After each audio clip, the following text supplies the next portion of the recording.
नमस्कार दोस्तों, स्वागत है आपका आज के मुख्य समाचार में। सबसे पहली बड़ी खबर में आपको बताएंगे, अंत तक अंजाम तक न्याय के लिए लड़ूंगी। लखीमपुर हिंसा के पीड़ित परिवारों से मुलाकात के बाद बोली प्रियंका। इसी के साथ दूसरी बड़ी खबर में जिक्र होगा कि लखीमपुर मामले में कौन है आरोपी, किसे किया गया गिरफ्तार, सुप्रीम कोर्ट ने मांगी यूपी सरकार से स्टेटस रिपोर्ट।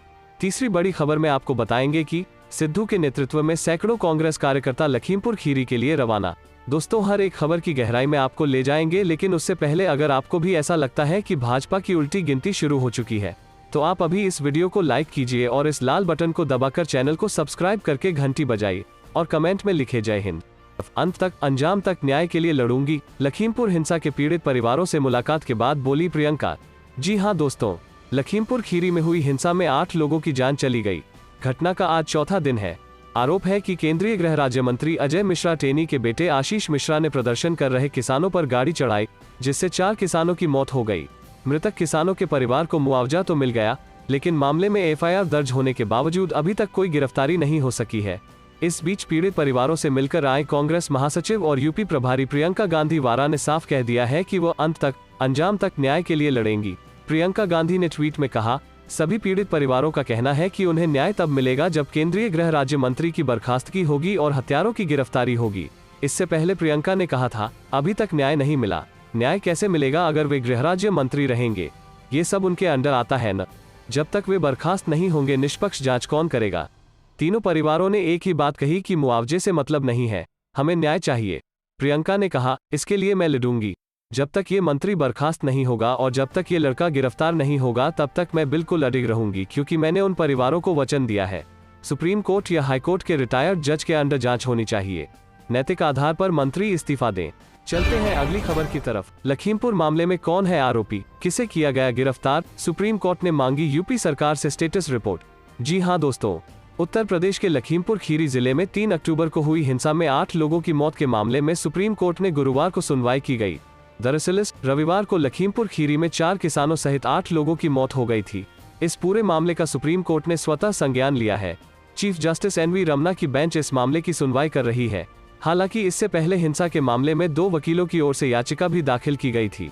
लखीमपुर खीरी हिंसा में मौत के मामले पर गुरुवार को चीफ जस्टिस रमना ने कहा कि 2 वकीलों ने मंगलवार को अदालत को एक पत्र लिखा। हमने अपनी रजिस्ट्री को पत्र को जनहित याचिका के रूप में दर्ज करने का निर्देश दिया, लेकिन गलत संचार के कारण उन्होंने इसे एक स्वतः संज्ञान मामले के रूप में दर्ज किया है। वहीं सुनवाई के दौरान उत्तर प्रदेश सरकार ने सुप्रीम कोर्ट को बताया कि एक एसआईटी का गठन किया गया है और एक एकल सदस्यीय जांच आयोग का गठन किया गया है, ताकि स्थिति रिपोर्ट भी दाखिल की जा सके। जिस पर सुप्रीम कोर्ट ने उत्तर प्रदेश सरकार से स्थिति रिपोर्ट, स्टेटस रिपोर्ट दाखिल करने को कहा है कि कौन आरोपी हैं, किसके खिलाफ फर्द दर्ज की गई है और किन्हें गिरफ्तार किया गया है। वहीं अब इस मामले की सुनवाई कल 8 अक्टूबर होगी। चलते हैं अगली खबर की तरफ। सिद्धू के नेतृत्व में सैकड़ों कांग्रेस कार्यकर्ता लखीमपुर खीरी के लिए रवाना।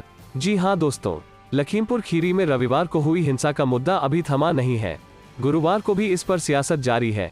एक और इस मामले में जहां न्यायिक जांच के लिए एक सदस्यीय आयोग का गठन कर दिया गया है, वहीं दूसरी तरफ विपक्ष आरोपियों की गिरफ्तारी की मांग पर अड़ा हुआ है। बुधवार को राहुल और प्रियंका गांधी के पीड़ित परिवारों से मिलने के बाद आज अखिलेश यादव, सतीश मिश्रा, नवजोत सिद्धू समेत कई विपक्षी नेता लखीमपुर जाकर पीड़ित परिवारों से मिलेंगे। मोहाली से पंजाब कांग्रेस नवजोत सिंह सिद्धू के नेतृत्व में उत्तर प्रदेश के लखीमपुर खीरी जा रहा है।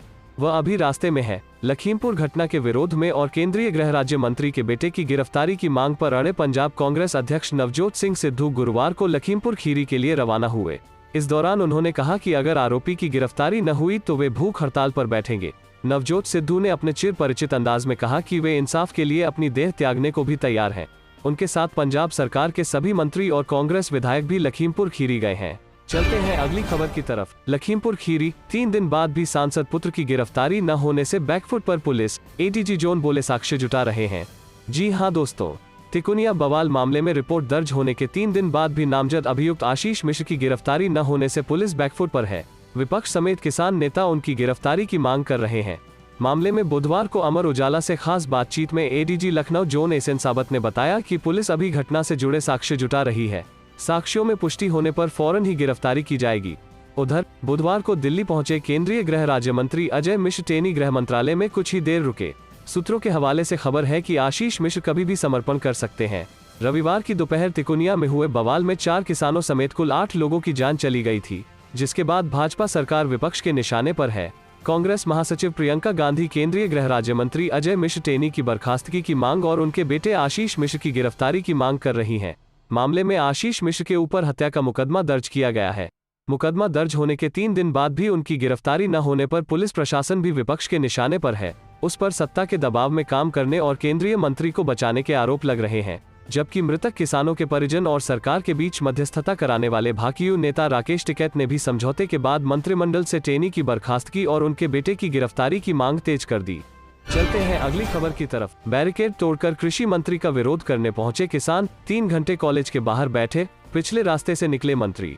जी हां दोस्तों, प्रदेश के कृषि मंत्री जयप्रकाश दलाल को भिवानी आगमन के दौरान बुधवार को किसानों के कड़े विरोध का सामना करना पड़ा। जेपी दलाल आदर्श महिला कॉलेज के वार्षिक समारोह में भाग लेने के लिए आए थे। मंत्री के आने की सूचना मिलते ही बड़ी संख्या में किसान व मजदूर नेहरू पार्क से एकत्रित होकर नारेबाजी करते हुए आदर्श कॉलेज की ओर बढ़े। किसान महाराणा प्रताप चौक पर पहुंचे तो पुलिस ने बैरिकेड लगाकर उन्हें रोकने का प्रयास किया।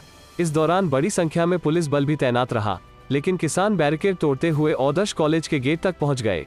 कॉलेज के मुख्य द्वार पर काफी देर तक नारेबाजी करते हुए किसान वहीं धरने पर बैठ गए। किसानों के विरोध को देखते हुए कृषि मंत्री को कॉलेज के पीछे के दरवाजे से बाहर निकाला गया। धरने के दौरान वक्ताओं ने कहा कि संयुक्त किसान मोर्चा ने फैसला लिया है कि जब तक तीनों कृषि कानून रद्द नहीं होते और एमएसपी की गारंटी नहीं मिलती, तब तक भाजपा व जजपा के नेताओं व मंत्रियों का विरोध जारी रहेगा। किसान नेता जोगेंद्र तालू ने कहा कि किसान आंदोलन के दौरान भाजपा के मंत्री कई मुद्दों पर कड़वे बोल बोलकर प्रदेश के अमन चैन व भाईचारे को खराब करने का प्रयास कर चुके हैं, लेकिन किसान शांतिपूर्वक ढंग से आंदोलन जारी रखेंगे। उन्होंने कहा कि पिछले दिनों चंडीगढ़ में मुख्यमंत्री जब हर विधानसभा क्षेत्र में लिठैत तैयार करने का आह्वान कर रहे थे, उस वक्त कृषि मंत्री जेपी दलाल और भाजपा किसान मोर्चा के प्रदेश अध्यक्ष सुखविंद्र मांझी ताली बजा रहे थे। उन्होंने कहा कि यह बेहद दुर्भाग्यपूर्ण है कि भाजपा जजपा के नेता सत्ता के नशे में चूर होकर अमर्यादित भाषा का प्रयोग कर रहे हैं।